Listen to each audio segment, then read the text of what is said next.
ஒரு நாள் நைட்டு மழை பெஞ்சுது. ஃபேஸ்புக்கில் வாட்ஸ் இன் யுவர் மைண்டுன்னு தான் கேட்கும். போஸ்ட் பண்ணேன்.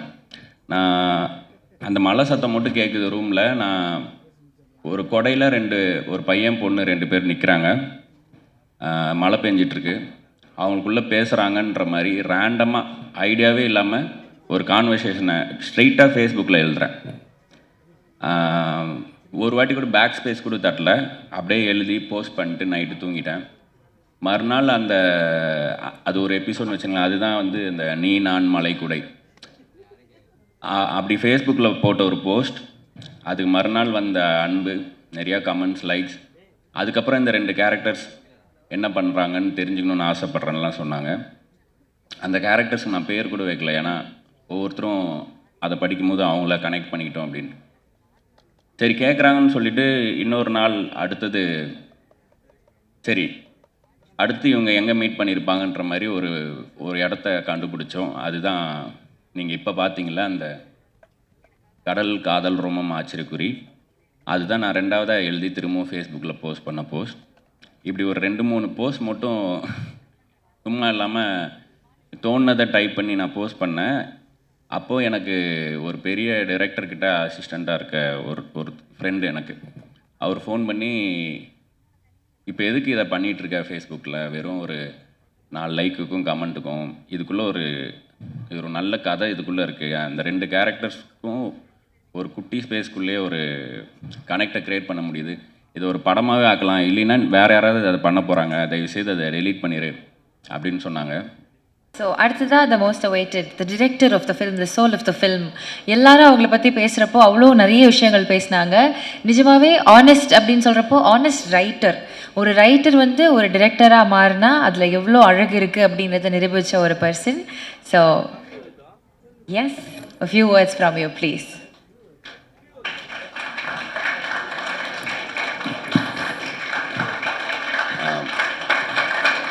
எதுக்கு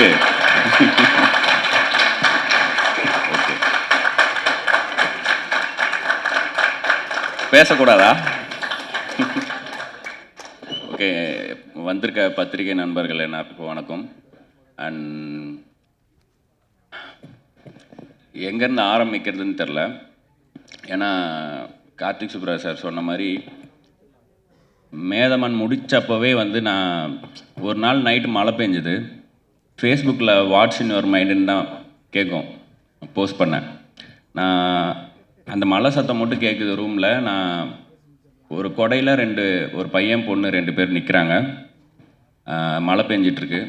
அவங்களுக்குள்ளே பேசுகிறாங்கன்ற மாதிரி ரேண்டமாக ஐடியாவே இல்லாமல் ஒரு கான்வர்சேஷனை ஸ்ட்ரெயிட்டாக ஃபேஸ்புக்கில் எழுதுகிறேன். ஒரு வாட்டி கூட பேக் ஸ்பேஸ் கூட தட்டல. அப்படியே எழுதி போஸ்ட் பண்ணிட்டு நைட்டு தூங்கிட்டேன். மறுநாள் அது ஒரு எபிசோட்னு வச்சுங்களேன். அதுதான் வந்து இந்த நீ நான் மலைக்குடை. அப்படி ஃபேஸ்புக்கில் போட்ட ஒரு போஸ்ட். அதுக்கு மறுநாள் வந்த அன்பு, நிறையா கமெண்ட்ஸ், லைக்ஸ். அதுக்கப்புறம் இந்த 2 கேரக்டர்ஸ் என்ன பண்ணுறாங்கன்னு தெரிஞ்சுக்கணுன்னு ஆசைப்பட்றேன்லாம் சொன்னாங்க. அந்த கேரக்டர்ஸ் நான் பேர் கூட வைக்கல. ஏன்னா ஒவ்வொருத்தரும் அதை படிக்கும்போது அவங்கள கனெக்ட் பண்ணிக்கிட்டோம் அப்படின்னு. சரி கேட்குறாங்கன்னு சொல்லிவிட்டு இன்னொரு நாள் அடுத்து இவங்க எங்கே மீட் பண்ணியிருப்பாங்கன்ற மாதிரி ஒரு இடத்த கண்டுபிடிச்சோம். அதுதான் நீங்கள் இப்போ பார்த்தீங்களா, அந்த கடல் காதல் ரோமம் ஆச்சரியக்குறி. அதுதான் நான் 2வதாக எழுதி திரும்பவும் ஃபேஸ்புக்கில் போஸ்ட் பண்ண போஸ்ட். இப்படி ஒரு 2-3 போஸ்ட் மட்டும் சும்மா இல்லாமல் தோணுனதை டைப் பண்ணி நான் போஸ்ட் பண்ணேன். அப்போது எனக்கு ஒரு பெரிய டைரக்டர்கிட்ட அசிஸ்டண்ட்டாக இருக்க ஒரு ஃப்ரெண்டு எனக்கு, அவர் ஃபோன் பண்ணி, இப்போ எதுக்கு இதை பண்ணிகிட்ருக்க ஃபேஸ்புக்கில், வெறும் ஒரு 4 லைக்குக்கும் கமெண்ட்டுக்கும், இதுக்குள்ளே ஒரு நல்ல கதை இதுக்குள்ளே இருக்குது. அந்த 2 கேரக்டர்ஸ்க்கும் ஒரு குட்டி ஸ்பேஸ்க்குள்ளேயே ஒரு கனெக்டை க்ரியேட் பண்ண முடியுது. இது ஒரு படமாகவே ஆக்கலாம், இல்லைன்னா வேறு யாராவது அதை பண்ண போகிறாங்க, தயவுசெய்து அதை டெலீட் பண்ணிடு அப்படின்னு சொன்னாங்க. இதே தான் வந்து நான் மது ஷார்ட் ஃபில்மை யூடியூப்பில் போடும்போது, தயவுசெய்து அதிலேருந்து தூக்கிடுங்க, நம்ம அதை தேட்டரில் போடலாம் அப்படின்னு ஆரம்பித்து, அந்த மது மேதமன் மாதிரி ஆன மாதிரி ஒரு ஃபேஸ்புக் போஸ்ட்லேருந்து இப்போ வந்து இது 29 வந்து நிற்கிது. ஸோ யாரோ அவரோட லவ் ஸ்டோரி, அந்த கதை இந்த கதைலாம் கேட்டாங்களே, நான் உட்காந்து டைப் பண்ணும் போது ஃபிக்ஷனலாக உருவான 2 கேரக்டர், அவங்களோட ஜேர்னி தான் இந்த படம். அஃப்கோர்ஸ் கேட்டதை பார்த்த மாதிரியும் பார்த்ததை பண்ண மாதிரியும் பண்ணுற பல கலைஞர்களில் நானும் ஒருத்தன். ஸோ எனக்கு எல்லாருமே கண்டென்ட் தான். அண்ட் நான் உள்ள இஷ்டத்துக்கு பேசுறதுக்கு முன்னாடி ஒரு விஷயம் பேசிடணும். கார்த்திகேயன் சந்தானம் அவர் இல்லாமல் இந்த படம் இல்லை.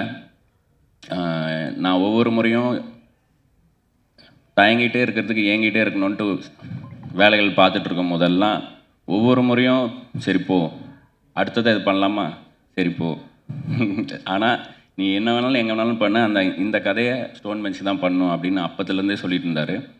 மேதமான் பண்ணும்போது எங்கள் வீட்டு குத்துவிளக்கு சாங் நான் எப்படியோ கண்டுபிடிச்சி ஒரு பாட்டுன்னு உருவாக்கி அவருக்கு போட்டு காமிக்கும் போது 30வது செகண்ட்லேயே கழட்டிட்டு இது நாய்ஸ் ரத்னா நம்மளது மியூசிக்கல் ஃபிலிம், இதை எப்படி நீங்கள் வந்து பாட்டுன்னு கொண்டாந்து காமிக்கிறீங்க அப்படின்னு சொன்னார். அதே மாதிரி நான் அப்புறம் கார்த்தி சுப்ராஜ்ட்டையும் காமிங்க எதுக்கும் அப்படின்னு சொல்லும்போது அவர் கேட்டு விழுந்து சிரிச்சிட்டு யாருங்க இவங்க என்ன இப்படிலாம் லிரிக் எழுதி பாடுறாங்க அப்படின்னு சொல்லிட்டு என்ஜாய் பண்ணார்.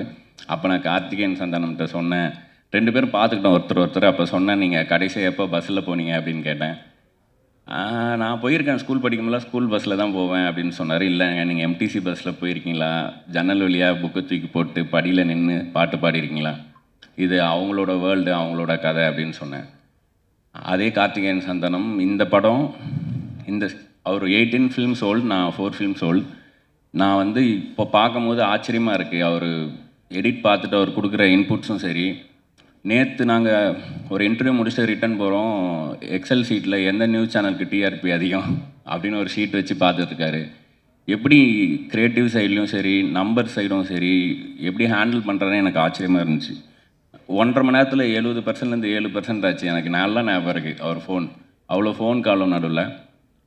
ஸோ இந்த படம் அமையறதுக்கு முக்கிய காரணம் கார்த்திகேயன் சந்தானம். ஏன்னா லோகேஷ் எனக்கு வேறு ஒரு வாய்ப்பை அமைச்சு கொடுத்தான். லோகேஷே ஒரு கதை கொடுத்து அதை படமாக பண்ணணுன்னு சொல்லி.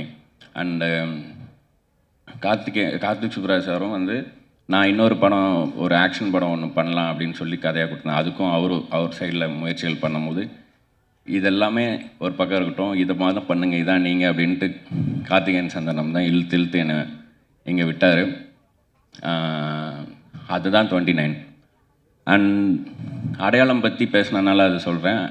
அதுக்கு முன்னாடி ஆர்ஜே பாலாஜி கிளம்பிட்டாரா, கருப்பு ப்ரொமோஷன் முடிச்சுட்டு கிளம்பிட்டார். ஸோ அவர் நான் நிறையா பேசணும்னு நினச்சதை எல்லாத்தையுமே அவரே சொல்லிட்டு போயிட்டார். வேணா டப்பிங்கில் மாற்றி போட்டுடலாம் நான் சொல்ல நினச்சிருந்தேன், அவர் சொல்லிட்டு போயிட்டார். ரொம்ப தேங்க்ஸ் ஆர்ஜே பாலாஜி.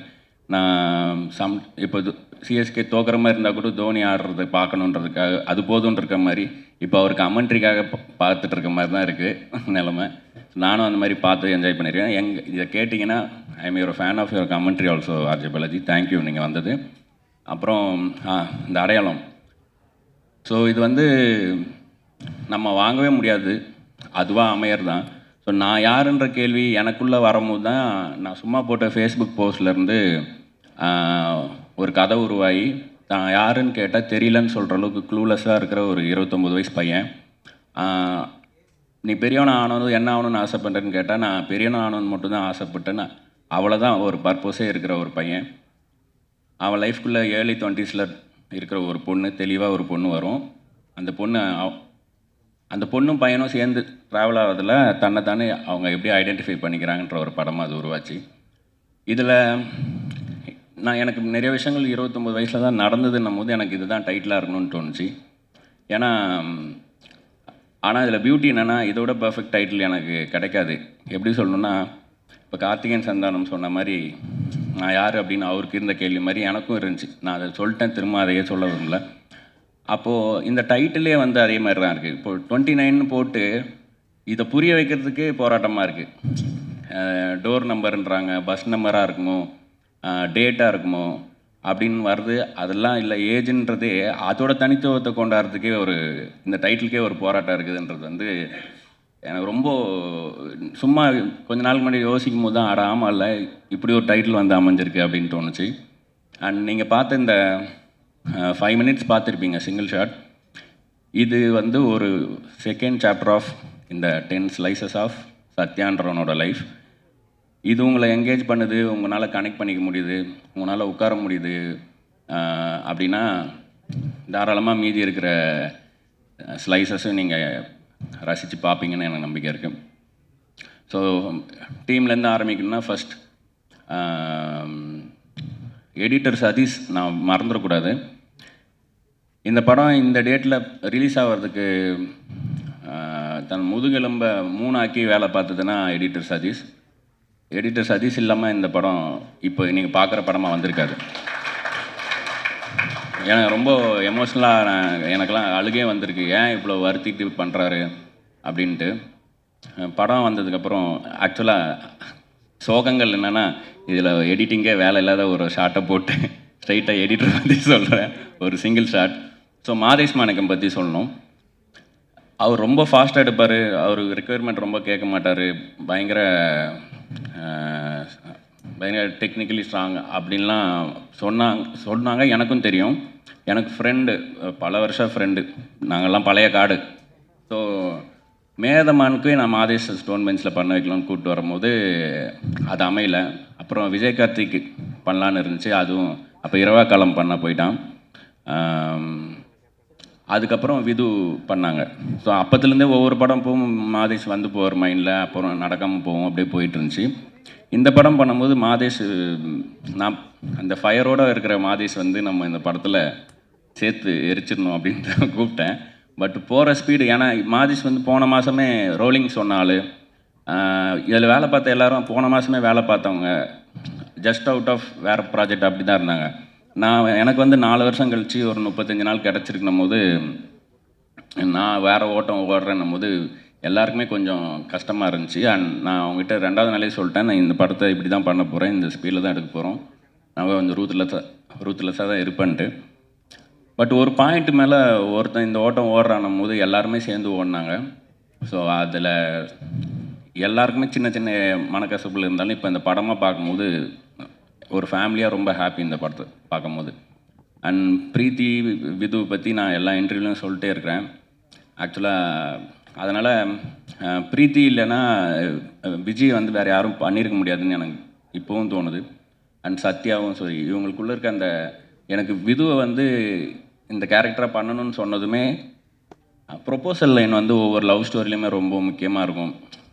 சேதுல மனசு வலிக்குது புரிஞ்சுக்கும்னு சொல்கிறது ஒரு ப்ரொப்போசல் லைனாக இருக்குன்னா, சக்தி நீ அழகாக இருக்கன்னு நினைக்கலான்றது ஒரு ப்ரொப்போசல் லைன்னா, இந்த மொமெண்ட்டில் என்ன ப்ரொப்போசல் லைனாக இருக்கலான்னா ஒரு ஐ லவ் யூ தான் இருந்துச்சு.